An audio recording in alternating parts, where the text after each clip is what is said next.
এবছরের মোটামুটি শেষ মধু। এবছর সিজন শেষ, মৌচাক উড়ে যাচ্ছে। কারণ বৃষ্টি নামলে সাধারণত যতদূর দেখেছি এই 8-10 বছরে, যে বৃষ্টি নামার পরে মৌমাছি থাকে না আর কি। কারণ বৃষ্টির পানি চাকে ঢোকার পরে চাকগুলো নষ্ট হয়ে যায়, যে কারণে মৌমাছি উড়ে যায় এবং বাসাবাড়িতে যেগুলো থাকে বিল্ডিংয়ের কার্নিশে, এগুলো উড়ে হয়তো বড় বড় গাছে নিরাপদ স্থানে গিয়ে ওরা আশ্রয় নেয় ওদের মতো করে। সেরকমই এবছরও আপনার এই মৌচাক উড়ে গেছে।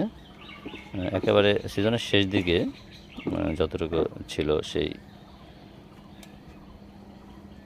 মৌচাকটা কাটা হলো আর কি।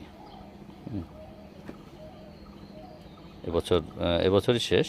পরবর্তীতে যদি আবার আগামী বছর বসে, তাহলে ভাগ্যে থাকলে আল্লাহ রাখলে হয়তো বা নতুন করে মৌচাক কাটা হবে। তাছাড়া আর মৌমাছির চাক কাটা হবে না।